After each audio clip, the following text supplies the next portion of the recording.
మానసిక ఒత్తిడి, దానిని ఎలా నివారించుకోవాలి అనేటువంటి యోగ సాధనలో వితర్క విచార ఆనంద అస్మిత సంప్రజ్ఞాత సమాధి అని చెప్పబడి ఉంది.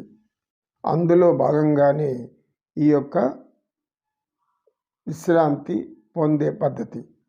ప్రస్తుతం యువతలో ఈ యొక్క మానసిక ఒత్తిడిలు ఎక్కువ అవుతుండడం మనం గమనిస్తూ ఉన్నాం. అనేక మానసిక వైద్య సహాయాలు కోసం యువత అందరూ కూడా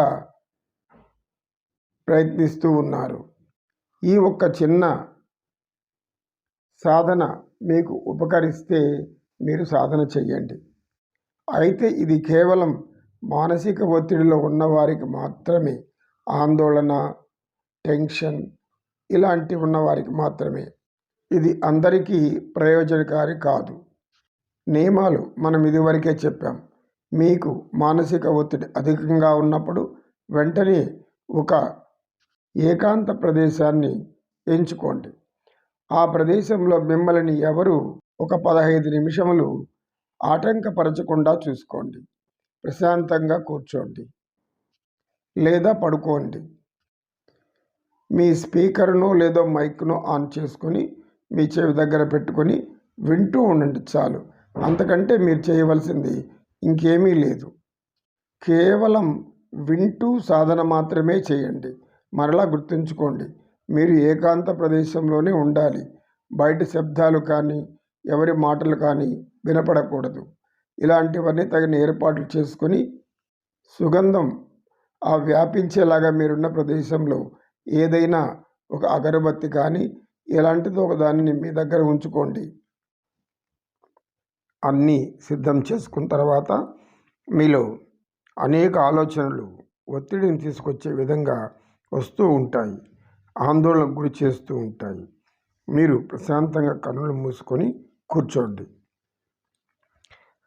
ఆలోచనలు వస్తే రానివ్వండి, వాటిని ఆపాలి అనే ప్రయత్నం మాత్రం చేయొద్దండి.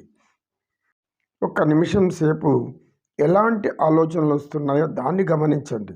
ఆలోచనలు ఆహ్వానించండి, బాగా ఆహ్వానించండి, రానివ్వండి.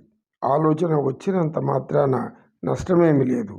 ఆ ఆలోచనలకు ప్రతిచర్య జరిపినప్పుడే మన మీద అనారోగ్య సమస్యలు తెచ్చిపెడుతుంది. అందుకని ఆలోచనలు రాణిస్తూ మీరు నేను చెప్పే ఈ సాధనను ప్రారంభించండి. మొదట ఒక 5 మార్లు సాధారణంగా శ్వాస తీసుకొని విడిచిపెడుతూ ఉండండి. అయితే ఆ శ్వాస ఎలా వస్తూ ఉంది, ఎలా పోతూ ఉంది అనే విషయాన్ని మాత్రం బాగా గమనించండి. ఇప్పుడు శ్వాసను మీ ఉదరం వైపు ఒక 3 మార్లు దీర్ఘంగా తీసుకోండి. నెమ్మదిగా నెమ్మదిగా చాలా నెమ్మదిగా తీసుకొని మీ ఉదరాన్ని బాగా నింపి తర్వాత అంతే నెమ్మదిగా విడిచిపెట్టండి. అలా 3 మార్లు అయ్యాక మరలా సాధారణ శ్వాసలోకి రండి. ఇప్పుడు మీరు చాలా నెమ్మదిగా శ్వాస తీసుకొని విడిచిపెడుతూ శ్వాసను గమనించండి. మీరు మొదట శ్వాస తీసుకున్నప్పుడు అది నెమ్మదిగా ముక్కు రంధ్రాల ద్వారా లోపలకు వెళుతూ ఉంటుంది. ఆ యొక్క స్పర్శను గమనించండి. అలా లోపలికి వెళ్ళిన తర్వాత గొంతులో ప్రవేశిస్తున్నప్పుడు గొంతు దగ్గర చల్లగా తగులుతున్నట్లు అనిపిస్తుంది. ఆ చల్లదనాన్ని ఆస్వాదించండి.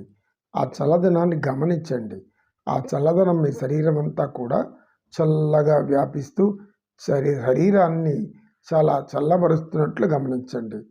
శరీరం చల్లబడితే మనసు కూడా కొంచెం ప్రశాంతత చెందుతున్నట్లు మీరు అనుభవించండి. మరలా విడిచిపెడుతున్నప్పుడు అది గొంతు నుంచి, శ్వాసకోశాల నుంచి గొంతు ద్వారా మరలా ముక్కు చివరికి వచ్చినప్పుడు ఆ చివర ముక్కును దగ్గర కొద్దిగా వెచ్చదనం అనిపిస్తుంది. ఆ వెచ్చదనాన్ని కూడా గమనించండి. ఇలా ఒక 30 సెకండ్లు గమనించండి. ఇలా గమనించే కొద్దీ మీ మనసు ఒక ప్రశాంతమైన స్థితిలోకి వెళ్ళిపోతున్నట్లు ఊహించుకోండి.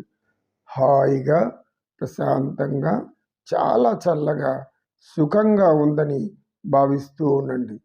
ఇప్పుడు ఒక దీర్ఘ శ్వాస నెమ్మదిగా మీ యొక్క ఊపిరితిత్తులను గుండె వైపుగా తీసుకొని పూర్తిగా నింపండి. నింపిన తర్వాత ఒక 3 సెకండ్లు మాత్రమే ఆపండి. వెంటనే నెమ్మదిగా ఎంత నెమ్మదిగా తీసుకున్నారో అంతే నెమ్మదిగా విడిచిపెట్టండి. అలా మరలా ఒక 3 మార్లు దీర్ఘ శ్వాస తీసుకోండి. ఈ మారు హృదయం వైపే తీసుకోవాలి. 3 మార్లు అయిన తర్వాత మరలా సాధారణ శ్వాస స్థితిలోకి రండి. ఆ సాధారణ శ్వాస స్థితిలో మరలా ఇందాకే మీరు ఆ యొక్క శ్వాసను ప్రవేశించేటటువంటి ముక్కు రంధ్రాల ఈ యొక్క గోడలను తగులుతూ వెళుతూ ఉంటుంది. ఆ యొక్క స్పర్శని గమనించండి. అంటే సెన్సేషన్ ఆఫ్ ది బ్రీతింగ్. ఆ యొక్క స్పర్శను గమనిస్తూ అక్కడ మీకు కలిగే ఒక ఆనందం అని భావించండి. ఇలా 1 నిమిషం అయిన తర్వాత మరలా మీరు ఒక 3 దీర్ఘ శ్వాసలు అన్ని వైపులా సమానంగా చాలా నెమ్మదిగా కొద్దిగా మనం బెలూన్లో గాలి ఎలా నింపుతామో అలా కొద్దిగా నింపుతూ అన్ని వైపులా పూర్తిగా నింపండి. నింపిన తర్వాత వెంటనే అంతే నెమ్మదిగా విడిచిపెట్టండి. అలా 3 మార్లు మీరు సాధన చెయ్యండి. నేను ఇప్పుడు ఒక 10 అంకెలు లెక్క పెడతాను. అంతవరకు ఆ 3 దీర్ఘ శ్వాసలను చేస్తూ చాలా హాయిగా సుఖంగా ఉంటూ ఒక ప్రశాంతమైన స్థితిలోకి మనసు వెళ్ళిపోతున్నట్లు ఊహించుకోండి. ఇప్పుడు మీ మనసు చాలా తేలికగా ప్రశాంతంగా ఉన్నట్లు అనిపిస్తూ ఉంటుంది. హాయిగా కూడా ఉంటుంది. అది సాయం సంధ్య, చల్లని గాలి మెల్లగా నెమ్మదిగా అడుగులో అడుగు వేస్తూ మీరు ఇంటి నుండి అలా దారిలోకి ప్రవేశించి నడుచుకుంటూ వెళుతూ ఉన్నారు. నడుచుకుంటూ అడుగులో అడుగు వేస్తూ ఆ అడుగులను గమనిస్తూ అడుగుకి మధ్యలో ఎంత దూరం ఉందో కూడా గమనిస్తూ చాలా నెమ్మదిగా నడుచుకుంటూ వెళ్తున్నారు. మీ మనసంతా కూడా చాలా హాయిగా ఉంది. ఎందుకంటే అది సాయం సంధ్యా సమయం కాబట్టి సూర్యుడు పడమటి దిక్కున అస్తమించడానికి వెళుతూ ఉన్నాడు. ఆకాశంలో మబ్బులు అలా ఇలా తిరుగుతూ సాయం సంధ్యకు ఆ యొక్క ఎర్రటి కిరణాలు తగిలి మబ్బులు కూడా ఎరుపు రంగులోకి అలా మారుతూ ఉన్నాయి. అది సాయం సంధ్య అవటం వలన సంధ్యాగాలి చల్లగా వీస్తూ మీ శరీరాన్ని చాలా గిలిగింతలు పెడుతున్నట్లు హాయిగా అనిపిస్తూ ఉంది. మెల్లగా నడుచుకుంటూ అలా వెళ్తున్నారు. కొద్ది దూరంలో పడమటి దిశలో పర్వతాలు, చాలా ఎత్తైన పర్వతాలు మధ్యలోకి సూర్యుడు చేరుకుంటూ ఉన్నాడు. చాలా ఆశ్చర్యకరంగా మీరు అప్పుడే ఆ పర్వతాల సమీపానికి వెళ్ళినట్లు గుర్తించారు. చుట్టుపక్కల అటు ఇటు ఎత్తైన వృక్షాలు, చాలా ఎత్తైన వృక్షాలు అనేకం ఉన్నాయి. ఆ వృక్షాల నుంచి సన్నని తీగలు వేలాడుతూ ఉన్నాయి. ఆ తీగల మీదుగా నీటి బిందువులు కూడా వేలాడుతూ కిందికి జారుతూ ఉన్నాయి. ఆ దృశ్యాన్ని చూస్తుంటే చాలా ఆనందంగా ఉంది. మీ మనసు చాలా ఆహ్లాదంగా, చాలా ప్రశాంతంగా అనిపిస్తుంది. వాతావరణం చుట్టూ అనేక వృక్షాలు కనబడుతూ ఉన్నాయి. సంధ్యాకాంతులు మీ శరీరం పడి మీ శరీరానికి ఆరోగ్యాన్ని కలిగిస్తున్నట్లు అనిపిస్తూ ఉంది. సంధ్య యొక్క వెలుగు కిరణాలు మనకు ఆరోగ్యాన్ని ఇస్తాయి అని మీలో భావిస్తూ ఆ యొక్క ఆనందాన్ని, ఆ చెట్ల నుంచి వీస్తున్నటువంటి చల్లని గాలిని ఆస్వాదిస్తూ ముందుకు మెల్లగా నడుచుకుంటూ పోతూ ఉన్నారు. కొద్ది దూరం వెళ్ళేసరికి ఆశ్చర్యంగా ఎక్కడో నీటి శబ్దం వినబడుతూ ఉంది. అది ఒక గలగలమని శబ్దం చేస్తూ ఎత్తైన ప్రదేశం నుంచి కింద పడుతున్నట్లు అనిపిస్తూ ఉంది. అంటే అక్కడ ఏదో ఒక అద్భుతమైన జలపాతం ఉన్నట్లు మీ మనసుకు తెలుస్తూ ఉంది. కొద్ది దూరం నడిచేసరికి ఆ ఎత్తైన వృక్షాల మధ్య కొద్ది దూరంలో ఉన్న పర్వతాల్లో నుంచి సన్నటి జలపాతం కింద పడుతూ కనబడింది. మెల్లగా దాన్ని సమీపిస్తూ ఉన్నారు. ఆ జలపాతం శబ్దం రాను రాను మీకు ఎక్కువగా వినబడుతూ ఉంది. మెల్లగా నడుచుకుంటూ హాయిగా అడుగులో అడుగు వేసుకుంటూ ఆ జలపాతాన్ని సమీపించారు. ఆ జలపాతం సమీపంలోనే ప్రక్కన ఒక చిన్న నీటి ప్రవాహం వెళుతూ ఉంది. అది అనేక బండరాళ్లపై నుంచి జారి పడుతూ తెల్లటి నురగలు చిమ్ముతూ అది ఆ నురగలలో వచ్చే శబ్దం గలగలమని వినిపిస్తూ ఉంది. అక్కడ ఒక వనదేవత తాను సంచరిస్తున్నట్లు, ఆమె కాలి అందియలు గల్లు గల్లని వినిపిస్తున్నట్లు మీకు అనిపిస్తూ ఉంది. ఆ దేవత ఎక్కడన్నా ఉందా అన్నట్లు మీరు అటు ఇటు చూస్తూ ఉన్నారు. నెమ్మదిగా అడుగులో అడుగు వేసుకుంటూ ఇంకొంచెం ముందుకి సాగుతున్నారు. ఆ వృక్షాల నుంచి వస్తున్నటువంటి గాలి అనేక మూలికలను తాకి అద్భుతమైన వైద్య విధానంతో అవి కనబడుతూ ఉన్నాయి. ఆ వనమూలికల శ్వాసను మీరు తీసుకోవడం వల్ల మీలో ఉన్న అనారోగ్య సమస్యలన్నీ హాయిగా అలా వెళ్ళిపోతూ ఉన్నాయి. ఇప్పుడు మీరు ఎటువంటి అనారోగ్య సమస్యలు లేనట్లుగా మీ ఒళ్ళంతా పొడుస్తూ మెల్లగా ఒక నూతన ఉత్సాహం, నూతన శక్తి మీలో ప్రవేశిస్తున్నట్లుంది.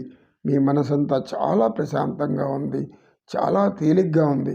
ఎందుకంటే అక్కడ ఆ వనాన్ని చూడగానే మీకు ఎక్కడ లేని ఆనందం ఉంది. చిన్న చిన్న మొక్కలు, చెట్లు అనేకం ఉన్నాయి. చిన్న చిన్న మొక్కలు వింత వింత పూలతో విచిత్రంగా ఉన్నాయి. మీరు ఎప్పుడూ చూడని ఆ పువ్వులు అలా వికసించి ఆనందాన్ని కల్పిస్తూ ఉంది. ఆ ఎత్తైన వృక్షాల నుంచి పక్షులు కిలకిలమంటూ శబ్దాలు చేస్తున్నాయి. ఎందుకంటే అది సంధ్య కాబట్టి పక్షులన్నీ తమ గూటికి చేరుకున్నాయి. వెలుగు రేఖలు ఇంకా కొద్దిగా ప్రసరిస్తూనే ఉన్నాయి. పక్షులు తమ గూళ్ళకు చేరుకొని తమ పిల్లలకు ఆహారం పెడుతూ ఉంది. ఒక చెట్టులో మీకు ఆ దృశ్యం కనబడింది. తల్లి పక్షి ఆహారం తెచ్చి చిన్నపిల్లల నోటిలో పెడుతూ ఉంది. చాలా ఆనందంగా ఉంది. ఆ పిల్లలు చిన్న చిన్నగా శబ్దాలు చేస్తూ ఆ పక్షి యొక్క పిల్లలన్నీ ఆహారాన్ని తీసుకుని ఆనందిస్తూ ఉన్నాయి. రెక్కలు టపటపామని విరుచుకుంటూ అవి నెమ్మదిగా ఆనందంగా గెంతుతున్నాయి. ఇప్పుడు ఇంకొంచెం దూరం వెళ్ళేసరికి ఇప్పుడు జలప్రవాహం చాలా పెద్దదిగా కనబడుతూ ఉంది. ఆ జలపాతం పైనుంచి శబ్దాలతో చిన్న చిన్న కొండలని తాకుతూ కింద వచ్చి నేల మీద పడుతూ ఉంది. అది ఒక అద్భుతమైన వనదేవతా విహారంలాగా ఉంది. ఆ వన విహారంలో అక్కడే ఒక పర్వతానికి అడుగు భాగాన చిన్న గుడి ఉంది. ఆ గుడిలో ఈశ్వరుని యొక్క ప్రతిమ ఉంది, శివలింగం ఉంది. ఆ జలధారలు శివలింగంపై పడి అద్భుతంగా తెల్లని ముత్యాల్లా ఎగిరి ఎగిరి నేల మీద పడుతూ ఉన్నాయి. మీరు నెమ్మదిగా ఆ దృశ్యాన్ని చూస్తూ ఆనందిస్తూ అక్కడే ఉన్నటువంటి ఒక చిన్న బండరాతి మీద కూర్చున్నారు. ఆ బండరాతిని ఆనుకొని ఈ యొక్క జలపాతం నుండి వస్తున్న నీళ్లు ఆ యొక్క కాలువ గుండా ప్రవహిస్తూ ఉంది. దానిలో స్వచ్ఛంగా ముత్యాల నీళ్ళు ఎగిరెగిరి పడుతున్నాయి. దానిలో మీ కాళ్ళు ఉంచి అలా అలా ఆడిస్తూ ఆ నీటి యొక్క ఆనందాన్ని అనుభవిస్తూ ఉన్నారు. ఆ నీటిలో చిన్న చిన్న కప్పలు, చేపలు ఎగురుతూ గెంతుతూ నేల మీదకి అటువైపుకి వెళ్ళి మళ్ళా నీటిలో దూకుతూ అవి ఆనందిస్తున్నాయి. అంతేకాదు చిన్న చిన్న పిల్లలు కూడా అక్కడ స్నానం చేస్తూ ఉన్నారు. ఆ నీటిలో అరుస్తూ కేరింతలు కొడుతూ గెంతుతూ ఎగురుతూ ఆ నీటిలో మునుగుతూ ఉన్నారు. ఇది అంతా చూస్తూ ఉంటే మీకు చాలా ఆనందం అనిపించింది. ఎంతో మనోహరంగా అనిపిస్తూ ఉంది. ఆ యొక్క వాతావరణం, చల్లని గాలి, సాయం సంధ్య, సూర్య కాంతులు మెల్లమెల్లగా పడమటి ఆ కొండల్లోకి వెళ్ళిపోతూ ఉంది. ఆకాశం ఎర్రటి వస్త్రం ధరించినట్లుగా ఆ ప్రదేశం పడమటనున్న ప్రదేశం అంతా కూడా ఎర్రగా మెరుస్తూ ఉంది. పర్వతాల అంచులు బంగారు కిరణాల వాటి యొక్క అంచులు మెల్లమెల్లమెల్లమని మెరుస్తూ కనబడుతూ ఉంది. కాళ్ళకు తగులుతున్న నీరు కూడా వనమూలికలను తాకి వచ్చింది కనుక మీ పాద స్పర్శ తగలడంతో ఆ యొక్క నీటి ప్రభావం వలన మీ పాదాల నుండి నూతన శక్తి ఏదో మీ శరీరంలో ప్రవేశిస్తూ ఉంది. ఆ అద్భుతమైన ఆ యొక్క శక్తి మీ యొక్క ఆనందాన్ని కలిగిస్తూ మీలో ఉన్నటువంటి అనేక బాధలు, అనేక సమస్యలను పరిష్కరించేస్తున్నట్లు, మీరు సుఖశాంతులతో జీవిస్తున్నట్లు మీకు చాలా ఆనందాన్ని ఇస్తూ ఉంది. అటువంటి భావనలు కలుగుతూ ఉంది. కొద్ది దూరంలో మరలా గలగలమని శబ్దం వినబడుతూ ఉంది. అలా చూడగానే ఒక వనదేవత అన్నట్లు తెల్లని వస్త్రాలు ధరించి చిరునవ్వుతో, ఆనందంతో చేతి నిండా పుష్పాలను తీసుకొని నెమ్మదిగా నడుచుకుంటూ వస్తూ ఉంది. మీకు చాలా ఆనందంగా ఉంది. ఆమె నుదుట కస్తూరి తిలకం ధరించి ఉంది. తెల్లని వస్త్రాలలో అద్భుతంగా మెరుస్తూ కనబడుతుంది. ఆ దివ్య సౌందర్యం ఒక దేవతలాగా అనిపిస్తూ ఉంది. అలాగే చూస్తూ ఉండగా ఆ వనదేవత నెమ్మదిగా నడుచుకుంటూ శివుని యొక్క ఆలయం వైపు వెళుతూ ఉంది. మెల్లగా శివుని ఆలయంలో ప్రవేశించి ఆ పూలను శివలింగంపై అభిషేకించిన జలంతో ఆ పూల అక్కడ ఉంచి శివలింగం ముందు ఆమె మోకరిల్లి నమస్కారం చేస్తూ ఉంది. మీకు ఎక్కడ లేని సంతోషం ఏర్పడింది. ఆ దైవాన్ని దర్శించుకుంటే సర్వ రోగాలు నశిస్తాయి. అది కార్తీక మాసం కావడంతో అక్కడ అనేక మంది స్త్రీలు ఆ జలపాతంలో స్నానం చేస్తూ ఉన్నారు. వారు పక్కనే ఇటువైపు పురుషులు కూడా స్నానం చేస్తూ ఉన్నారు. నెమ్మదిగా ఆ ఆలయంలోకి వెళ్ళి చూశారు. ఆశ్చర్యం, అక్కడ ఆ వనదేవత లేదు. ఇది మాయా లేక మహిమ లేదు, ఇంకేదైనా అద్భుతం జరిగిందా అని మీలో ఆశ్చర్యపోతూ మీరు కూడా ఆ శివలింగానికి అక్కడ ఉన్న పూలను సమర్పించి నమస్కరించి కాసేపు కనులు మూసుకున్నారు. అప్పుడు మీకు మనోనేత్రాలలో మీకు అద్భుతమైన విషయం గోచరించింది. విశ్వమంతా నిండి ఉన్న పరమేశ్వరుడు సర్వాంతర్యామి అయి ఉన్నందువలన సర్వత్రా ఉన్న ఆ భగవంతుని దర్శించగలుగుతూ అన్ని రూపాలు, అన్ని దేవతలు, సకల చరాచరమంతా కూడా ఆయన సృష్టి అని మీ మనసుకు అనిపిస్తూ ఉంది. అది దివ్య ఆనందం. మీకు జీవితంపై ఆనందం కలుగుతుంది. బ్రతుకు అంటే ఏమిటో అర్థమవుతుంది. ఎటువంటి సమస్యలైనా ఎదుర్కొని ధైర్యంతో జీవించాలి అనేటువంటి ఒక అనుభూతి మీలో ప్రవేశిస్తూ ఉంది. ఆ శివలింగం నుండి ప్రవేశించిన కిరణాలు ఆ శివలింగం నుండి మరలి మీ నుదిటి భాగాన్ని తాకి జీవితం అంటే అర్థం ఏమిటో తెలిసింది. ఎలా జీవించాలో కూడా అర్థమవుతుంది. ఎప్పుడు కూడా ఆనందంతో, పరిస్థితులను ధైర్యంతో ఎదుర్కొని జీవించాలి. మానవ జన్మ ఉత్తమమైనది. ఈ జన్మ మనకు భగవంతుడిచ్చిన ఒక వరంలాగా భావించాలి.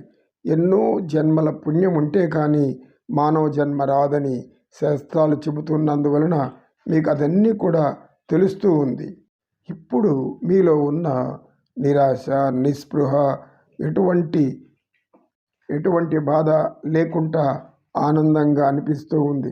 ఎందుకంటే శివలింగం నుంచి వచ్చినటువంటి ఆ యొక్క తేజస్సు మీకు అమితమైన ధైర్యాన్ని ఇస్తూ ఉంది. ప్రతి సమస్యను ధైర్యంతో ఎదుర్కోవాలని మీకు తెలుస్తూ ఉంది. బ్రతుకు మీద ఆశ అంటే ఏంటో అర్థమవుతూ ఉంది. మిమ్మల్ని నమ్ముకున్న వారు, మీ తోటి వారికి మీరు ఎంతో అవసరమనే విషయాన్ని మీరు గమనిస్తూ ఉన్నారు. మానవ సేవే మాధవ సేవ. మానవ సేవలో తరించడం కూడా ఒక ఉన్నతమైన జీవితం అని మీరు గ్రహించారు. జీవించాలి. కన్న తల్లిదండ్రుల యొక్క ఆశయాలను నెరవేర్చాలి. ఎటువంటి కష్టాలనైనా ఎదుర్కోవాలి. వచ్చే సమస్యలన్నీ కూడా అవి తేలికగా వెళ్ళిపోయేటటువంటి ఆలోచనలు మనలో కలగడానికి మనలో చైతన్య రూపంలో ఉన్న ఆ పరమాత్మ మనకు ఇస్తాడని గ్రహించాలి. మనం భయపడుతున్నంతసేపు ఆయన మనకు సలహాలు ఇవ్వడు.